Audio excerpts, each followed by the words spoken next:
Bom, boa noite, boa noite. Vamos dar início aí, né, a nossa live de número 40 do Bom Físio. Então, o Bom Físio é um programa onde toda semana eu discuto aí quais são as melhores intervenções, quais são as intervenções mais eficazes, né, para tratar uma certa patologia. Então, existem técnicas que são mais eficazes do que outras. Então, nesse programa Bom Físio, toda semana eu trago quais são as técnicas mais eficazes e quais são as técnicas que são menos eficazes, tá? E no episódio de hoje, né, no episódio de número 40, nós vamos falar de quais são as técnicas não eficazes para tratar a síndrome do túnel do carpo. Então, qual técnica, o que eu não devo fazer para tratar os pacientes com síndrome do túnel do carpo? Então, o que eu não posso fazer, o que tem menos efeito, o que é menos eficaz no tratamento do paciente com a síndrome do túnel do carpo. Então, hoje é o tema do nosso vídeo aí, tá?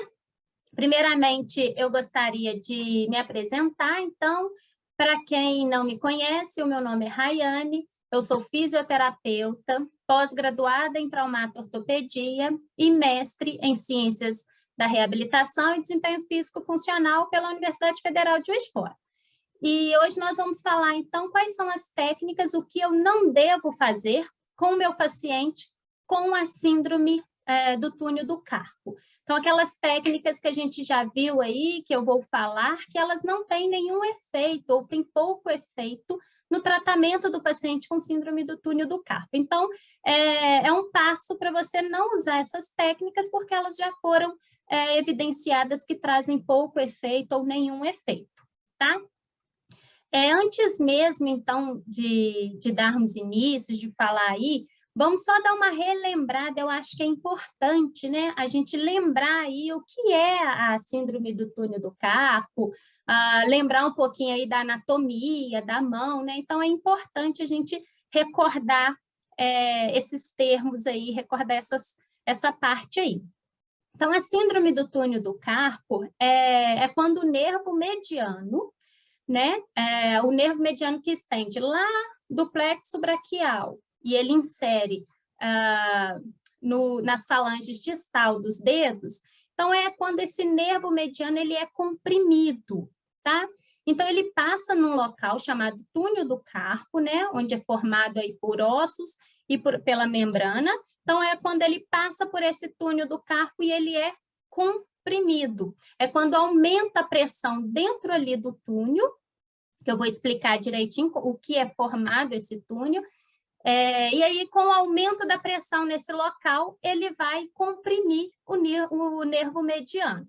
E o que gera, quais são os sintomas do paciente que que ocorre essa compressão, né, desse nervo, quando aumenta a pressão dentro do túnel?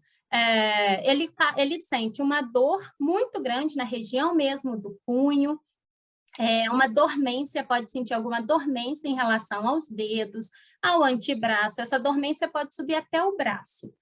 E esse paciente ele também pode sentir uma fraqueza nas mãos, então ele fica com dificuldade de segurar até um copo, de torcer um pano, de às vezes até mesmo torcer, prender o cabelo, então fazer algum movimento com as mãos. Ele vai sentir uma fraqueza muito grande aí na mão.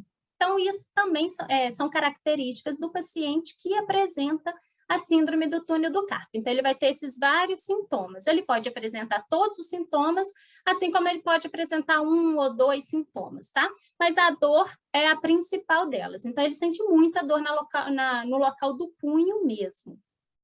E aí, relembrando um pouquinho sobre os ossos da mão, né? Então, para os fisioterapeutas, né? Então, isso já é bem familiarizado, a gente tem já uma matéria, uma disciplina, né, de anatomia, então, passa aí, sabe, todos esses passo a passo, aqueles ossinhos. Vamos só relembrar. Então, a mão, a estrutura da mão, né, o antebraço e a mão, ela é formada, então, nós temos o rádio, né, que é um osso maior, a ulna, e aí o rádio e a ulna, eles vão articular com os ossos do carpo. Os ossos do carpo vão articular com os ossos do metacarpo, e depois vai vir as falanges proximal, média e distal, né? E os ossos do carpo, então, ele é composto aí por vários ossinhos. Vamos dar uma lembrada aí. Partindo aqui da faceta aqui, né? Da faceta articular. Não sei se vocês lembram, onde a gente faz aqui estende o polegar, dá um buraquinho. Então, partindo aqui da tabaqueira anatômica, nós vamos vir contando, né? Vamos ver os ossinhos. A partir daqui, o primeiro osso, já que articula aqui, vai articular com o rádio. Então, passou da faceta da tabaqueira anatômica, nós temos o primeiro ossinho aqui embaixo, que é o trapézio. Então, é trapézio, trapezoide, aí o do meio, né, que a gente sempre identifica mais aqui, quando a gente dobra o punho, ele pula. Então, que é o nosso capitato e o amato. Então, é a primeira fileirinha aqui, né, que vai articular com o nosso metacarpo, com os nossos ossos do metacarpo. Depois, vem a segunda fileira, né, que é formada pelos ossos piramidal, que vai articular diretamente aqui com a ulna, né, que aí vem a segunda fileirinha. Então, temos o piramidal, aí em cima do piramidal, não sei se vocês lembram, que aí é um ossinho pequenininho, é o pisiforme, então vem o piramidal, pisiforme, logo depois, né, debaixo aqui do capitato, nós vamos ter o semilunar, e depois o escafoide, que ele vai articular com a cabeça do rádio aqui, né? Então, ele fica bem aqui. Então, vem a segunda fileira do carpo e a primeira fileira do carpo. Então, é como se fosse duas fileiras aqui, né? A primeira fileira vai articular com o rádio e a ulna, e a segunda fileira, ou o contrário, né? Primeira fileira que articula com os metacarpos, e a segunda fileira vai articular com o rádio e a ulna. Certo? Deu piripaque aí, deu para lembrar um pouquinho sobre a anatomia aí dos ossos, e aí depois vem, né, os metacarpos, que são os ossos aí mesmo, da palma da mão, e vem as falanges, né? Então, a falange proximal, falange média, e lá na pontinha nós temos a falange distal, certo? Então, só para a gente dar uma relembrada aí na anatomia, já tem tempo, né? Às vezes tem gente que tem muito tempo que não atende paciente de mão, tem muito tempo que não pega nenhum paciente com síndrome do túnel do carpo, ou alguma outra disfunção aí na região da mão, punho, então a gente acaba esquecendo um pouquinho, né? E para falar da síndrome do túnel do carpo, nós precisamos relembrar aí esses ossinhos, relembrar um pouquinho a estrutura anatômica, relembrar um pouquinho esses ossos aí, tá joia? E o túnel do carpo, né? Então, ele é formado profundamente aqui pelo arco ósseo. Então, quais ossos, né? O trapézio, trapezoide, capitato e o amato. Começa daqui. Trapézio, trapezoide, capitato, amato. Então, é formado na sua barreira, é formado por uma barreira de um arco ósseo, e esse arco ósseo aí, né? É por onde ele vai passar, onde vai formar, né? A base dele é um arco ósseo, a parte superior é formada por uma superfície, né? Uma superfície ligamentar, chamada de ligamento transverso do carpo, e aí forma mesmo como se fosse um canal, como se fosse um túnel, né? Então, nós temos aqui em cima, se a gente for olhar numa vista horizontal, então, como se eu cortasse meu pulso aqui e a gente fosse olhar ele assim de frente. Então, formando de frente, nós vamos ter aqui uma camada de osso e aqui embaixo o ligamento transverso do carpo. E ali no meio vai formar tipo um túnel mesmo. Então, formando esse túnel aqui, vai passar 9 tendões flexores. Então, passa por esse canal, por esse túnel.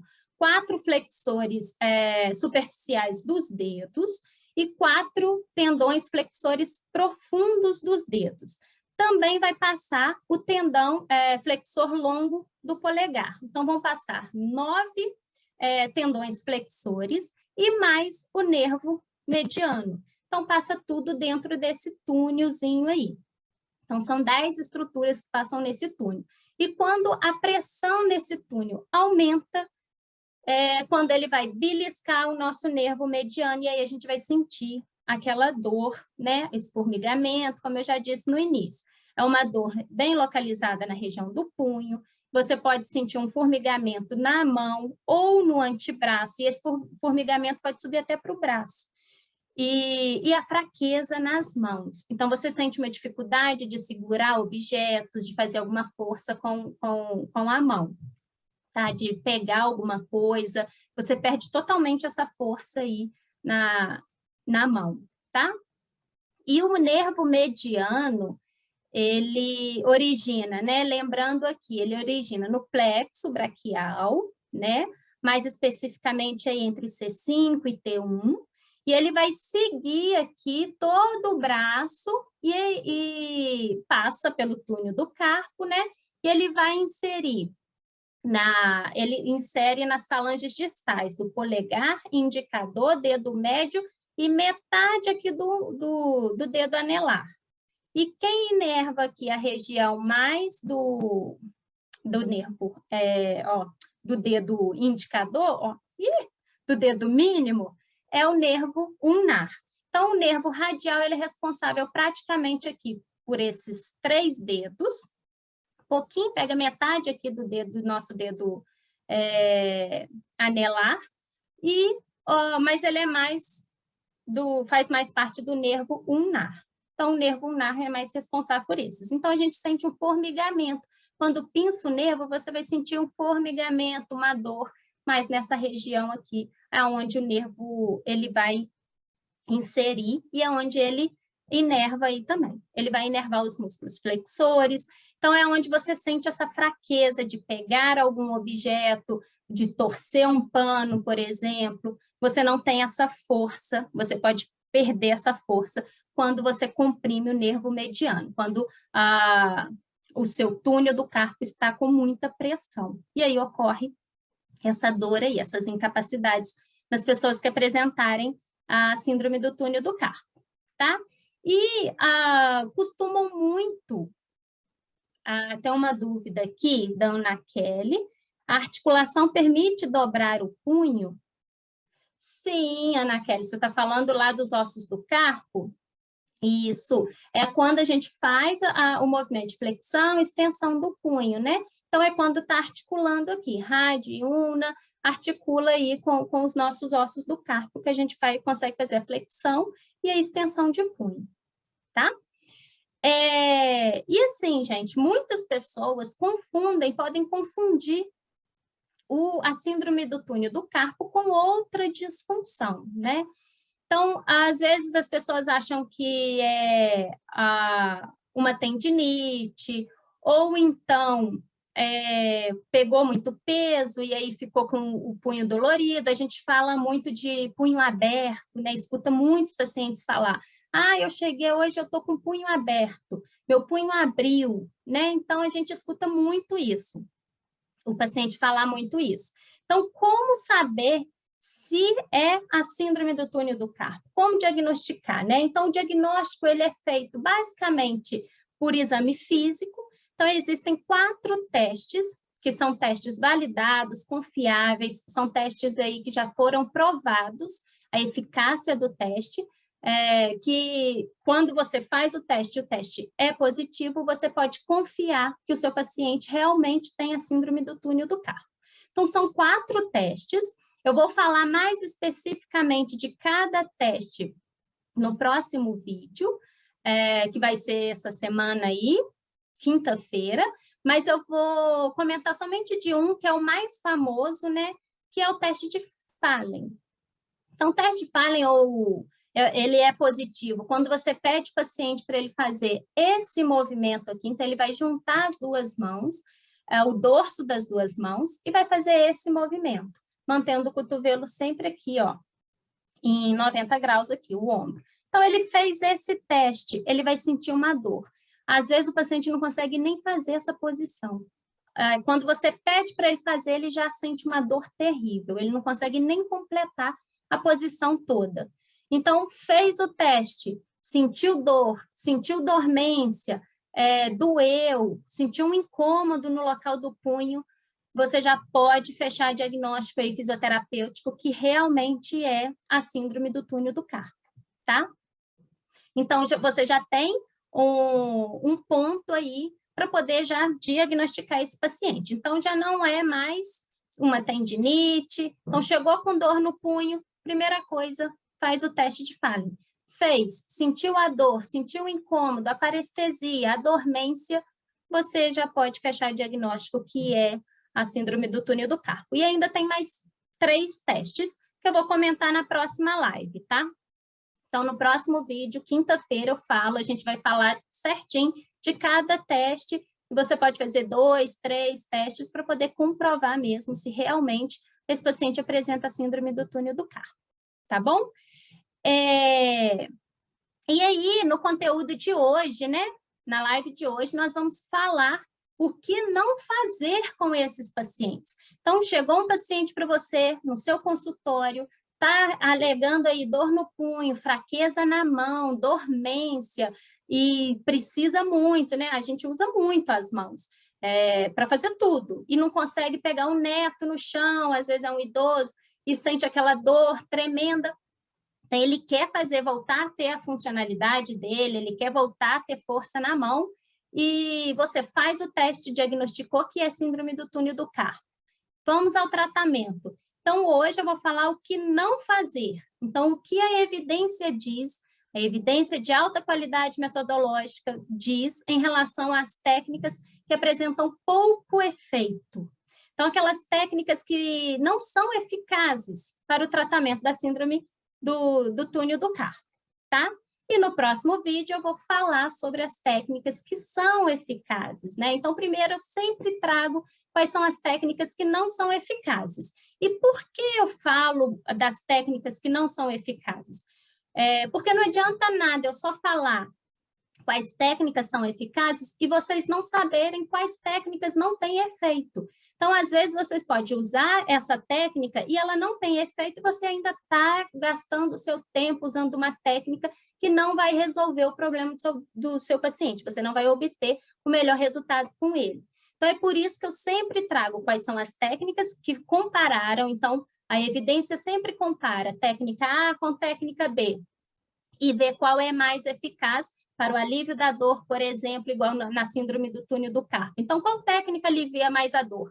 A A ou a B? E aí eu junto todas essas evidências, eu sempre analiso artigo por artigo, analiso a qualidade metodológica de todas essas evidências e monto aí quais técnicas não são eficazes, para se você identificar que está utilizando essas técnicas, então é um meio de você falar, opa, essa eu já não uso mais, porque já foi mostrado aí que não tem evidência nessa técnica. E depois eu venho trazendo quais são as eficazes. Então, para você focar o seu tratamento, a sua intervenção, montar o plano de tratamento do seu paciente, embasado somente nas técnicas que são eficazes, tá bom? Outra pergunta aqui, eu vou ir respondendo, gente, que aí se tiver dúvidas, vocês vão enviando que eu vou respondendo. Eu acho que assim fica melhor, senão vai sumindo as perguntas aí, tá?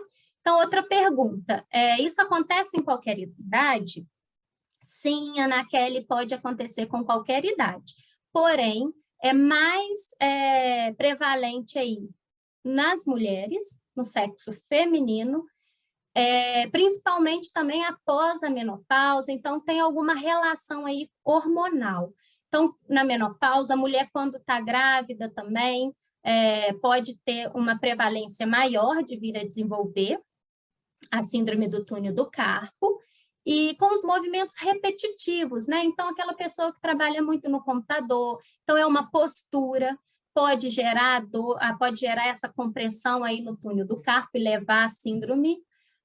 O mouse, né? Então, a posição que fica com o punho para poder trabalhar, então, aquelas pessoas que trabalham no computador muitas horas, montando aula ou no escritório, pode vir a desenvolver, sim, por conta da postura. E alguns serviços também em movimentos repetitivos. Então, professor que apaga muito, né, quadro, também é de se observar uma alta prevalência de ocorrer aí a síndrome do túnel do carpo. Mas a evidência traz que é mais prevalente aí no sexo feminino, tá? Eles falam por conta dos hormônios mesmo, mas eu acho que é porque as mulheres trabalham mais que os homens, tá? Brincadeira. Mas não falam mais em relação mesmo aí aos hormônios. Então, principalmente quando a mulher entra na menopausa ou quando ela está grávida, tá? Aí a Flávia até comentou, ela sente muita dor depois de fazer o laser, né? Ou seja, movimentos repetitivos, exatamente. Então, esse movimento repetitivo você sente. Às vezes, no final do dia, você está com o punho inchado, né? De tanto fazer o movimento repetitivo. Também está associado aos movimentos repetitivos, né? E mais prevalente na mulher, você também acha, né, Flávia? Com certeza, a mulher trabalha muito mais que o homem. Então, é por isso que tudo acontece mais nas mulheres. Desculpa os homens aí, presente na live, mas é verdade. Tô brincando, gente. Vamos lá. Então, é isso aí, é por isso que é importante, eu vejo a importância de sempre trazer quais são as técnicas que não funcionam, né? Não que não funcionam, é que apresentam menos efeito, tá?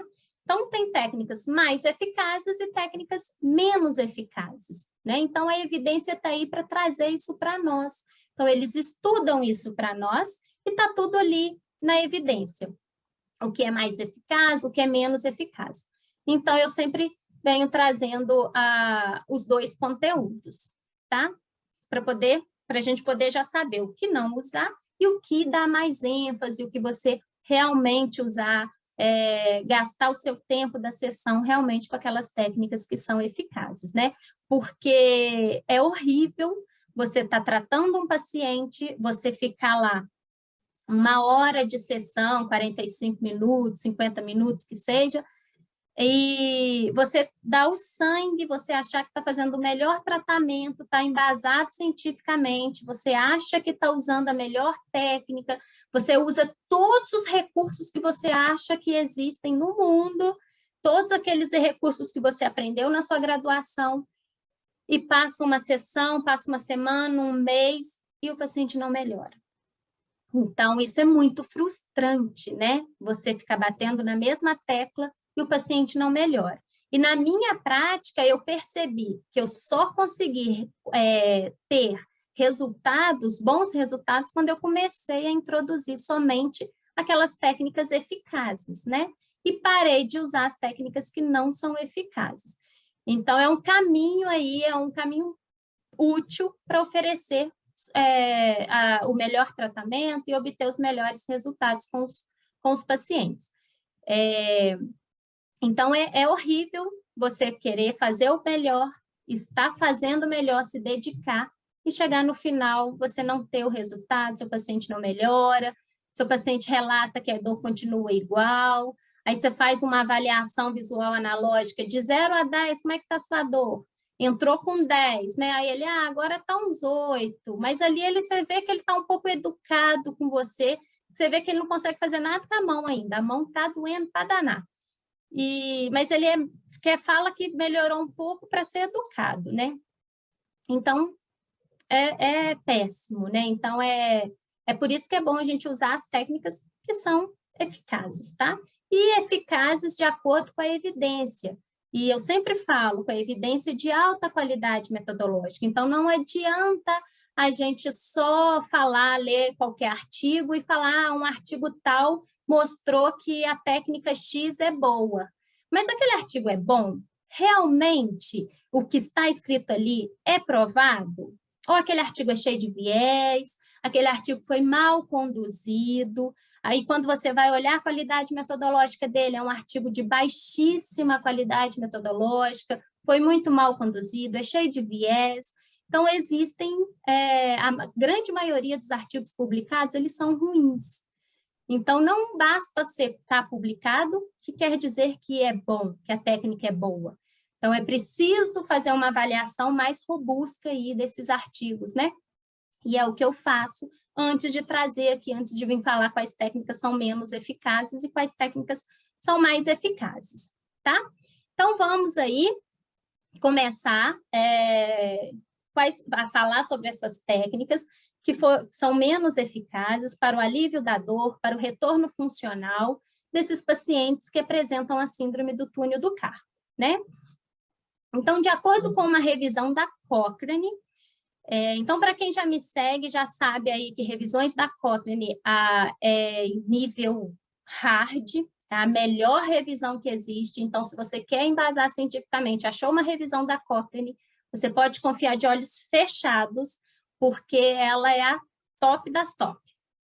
Tá? Então, é um estudo muito bem conduzido, é um grupo de pesquisadores, né? Então, tudo que eles publicam, você pode confiar de olhos fechados, que é 100% confiável. Então, de acordo com uma revisão deles, publicada em 2019, então é um artigo bem recente, né? E uma outra revisão também sistemática publicada em 2020, de uma outra revista, uma revista A1, com Qualis A1. O objetivo de ambas as revisões foi avaliar os efeitos da acupuntura e outros métodos para estimular os pontos de acupuntura, como a eletroacupuntura, a auriculoacupuntura, a acupuntura a laser, a mochobustão e a acupressão. Então, eles analisaram quais são os efeitos de todas essas intervenções, né, da acupuntura e de todas as outras técnicas que envolvem a acupuntura, para o alívio da dor, para o retorno funcional do paciente aí com a síndrome do túnel do carpo. E aí o objetivo foi avaliar se eles aliviam a dor, se ele ajuda no retorno funcional desses pacientes com a síndrome do túnel do carpo. E o que eles concluíram, né?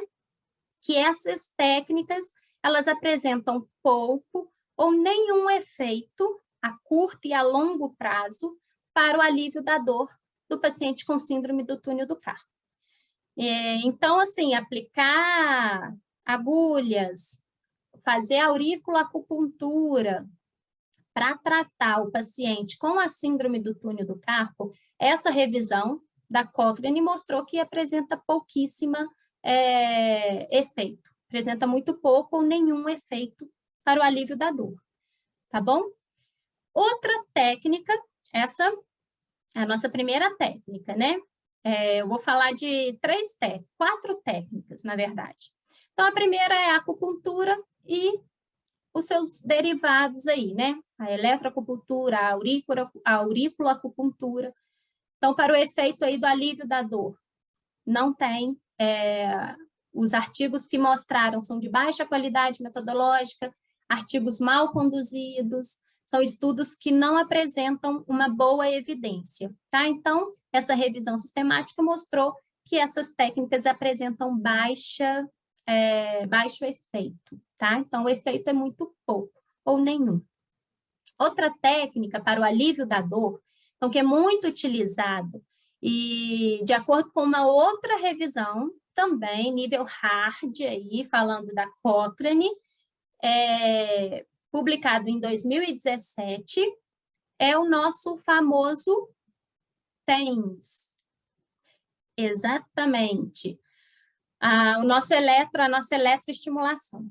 Então, colocar TENS no paciente com dor, com a síndrome do túnel do carpo, essa revisão trouxe para nós que não alivia a dor. Por quê, né? Então, assim, como está acontecendo ali uma compressão no nervo mediano, é uma dor neuropática, então não adianta colocar o TENS, que o TENS não vai aliviar a dor, não vai tratar a dor do seu paciente, não vai devolver a funcionalidade do seu paciente, não. Então, a gente vê muito colocando, né, eletrodos na parte dorsal, na parte ventral, para poder aliviar a dor. Então, porque o paciente chega, né, ele relata que tem dor no antebraço, dor no braço, e aí você colocar eletrodos e pôr no TENS, E aí, na revisão, eles falam coloca lá medidas, né, que é para o alívio da dor. Então, você não está aliviando a dor do seu paciente. Então, é uma técnica aí que os estudos, essa revisão trouxe que a evidência é incerta quando o assunto é TENS e alívio da dor. Então, os artigos que estudaram isso são de baixa qualidade metodológica, são estudos mal conduzidos, então, é uma conclusão incerta. Então, ainda não tem estudo bom para comprovar que o TENS alivia a dor no paciente com síndrome do túnel do carpo, tá bom? Então, são sempre evidências aí de baixa qualidade metodológica. Então, é outra técnica, né? Lembrando que nesse vídeo aí nós estamos falando das técnicas que apresentam pouco ou nenhum efeito, tá? Então, aquelas técnicas que o que não devo fazer com o meu paciente com síndrome do túnel do carpo, tá? Então, colocar TENS no braço, no antebraço, é uma técnica que não vai aliviar a dor dele, não vai resolver o problema dele, tá bom? E outra técnica, aí aqui foi até um estudo onde eles compararam duas técnicas, tá?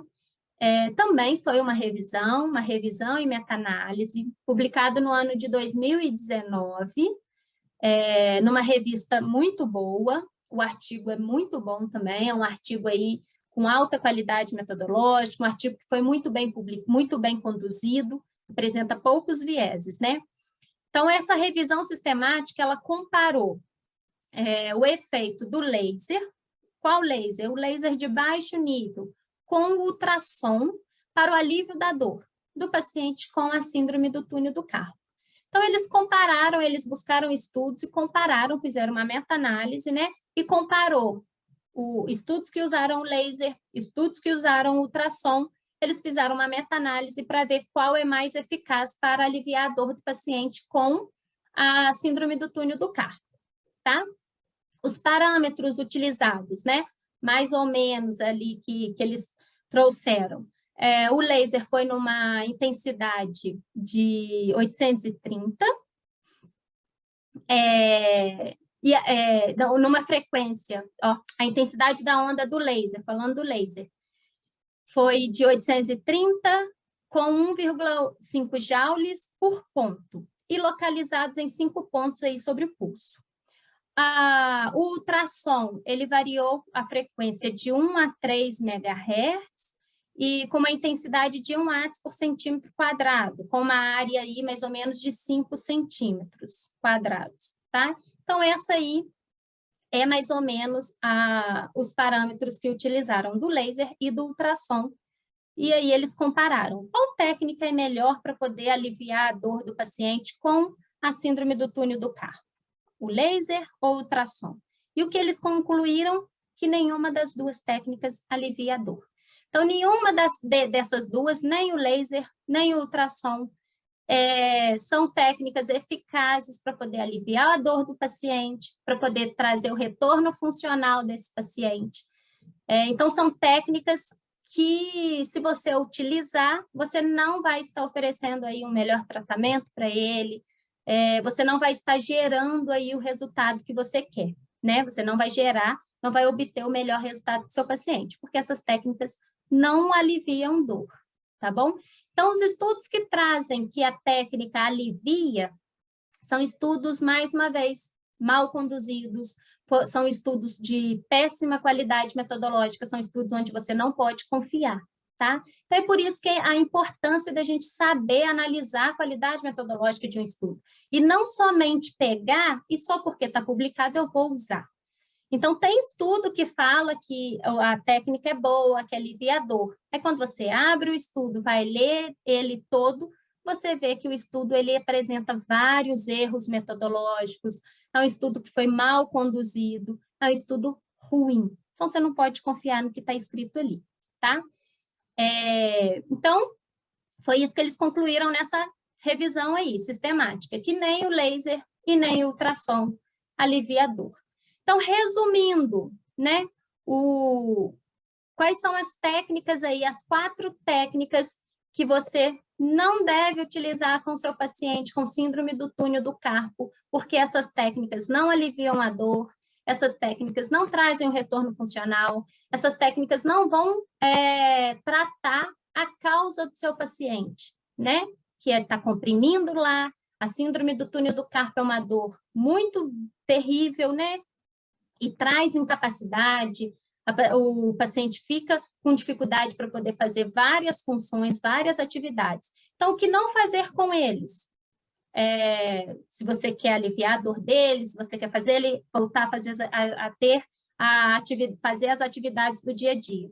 Então, as técnicas a acupuntura, todas as técnicas que estão relacionadas, a eletroacupuntura, a auriculoacupuntura, moxibustão. Então, são várias técnicas aí que utilizam, né, para o alívio da dor e que elas não trazem alívio da dor.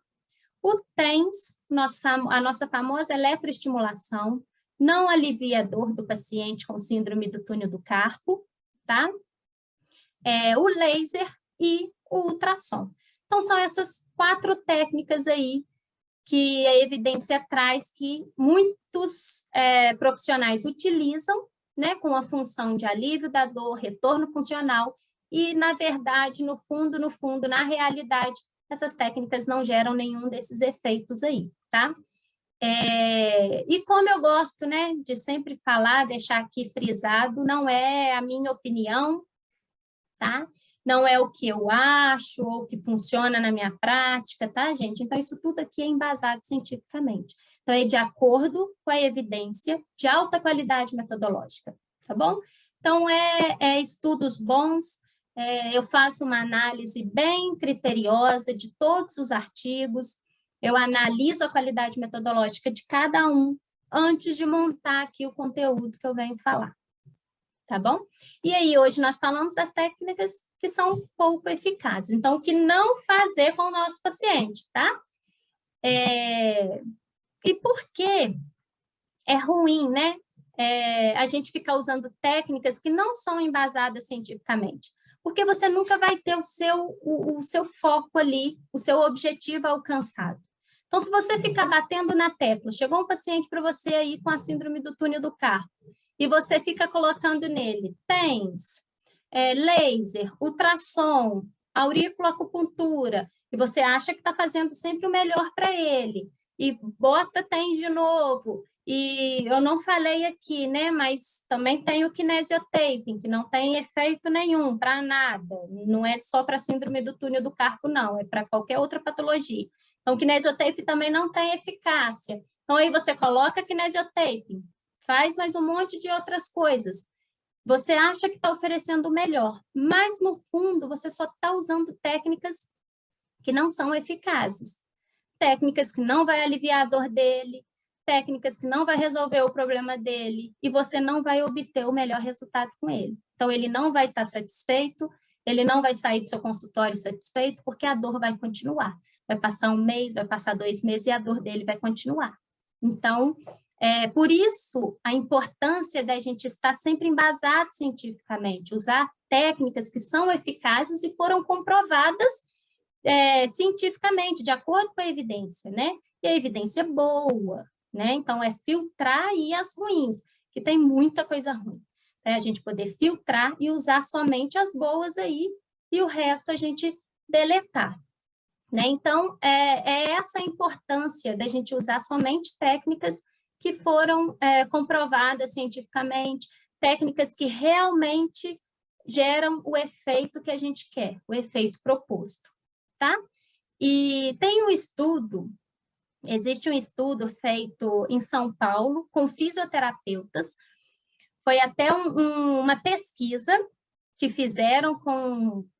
eu não vou lembrar direito não, mas foi uma média de uns 3.000 fisioterapeutas. Então, foi um estudo onde eles perguntavam, né, uma pesquisa, se os fisioterapeutas achavam importante usar técnicas embasadas cientificamente, estar embasado cientificamente. E, assim, 90% dos fisioterapeutas responderam que sim, que é importante, até mesmo para a valorização profissional, para o reconhecimento profissional, para poder obter o melhor resultado, para oferecer o melhor tratamento. Então, mais da metade aí, né? Quase que 100% dos fisioterapeutas responderam que sim, é importante utilizar a evidência na prática clínica. E aí a próxima pergunta, depois perguntavam se eles usavam a evidência na prática clínica. E cerca de 70% dos fisioterapeutas, né, dessa população desse estudo, responderam que não faziam uso da evidência na prática clínica. E depois vinha uma outra pergunta, perguntando por que não faziam uso, né? E a maioria respondeu ali por conta do inglês, outras pessoas responderam pela dificuldade de encontrar artigos, outras pessoas responderam por não saber interpretar, e o tempo, não ter tempo para poder fazer essa busca, para poder se atualizar e usar somente a evidência de alta qualidade metodológica. Então, assim, esse estudo foi feito, se eu não me engano, em 2018. Então, é um estudo também mais recente, né? E vem mostrando que é a nossa realidade. A gente sabe que é importante, a gente sabe que é interessante usar, mas a gente não coloca na prática. A gente não consegue colocar a evidência na nossa prática clínica e eu super entendo esses motivos. Realmente, a falta de tempo, a nossa rotina é muito corrida, né? Para poder ficar fazendo, buscando e atualizando, né? Então, eu super entendo e a minha equipe aí, o pessoal que faz parte da comunidade, já tem esse privilégio de usar a evidência na prática clínica, que é um local onde eu atualizo eles, né? Então, já são os profissionais aí que estão buscando melhores resultados com seus pacientes, né? Bem, gente, acho que é isso. Acho que o recado do vídeo aí é esse, né?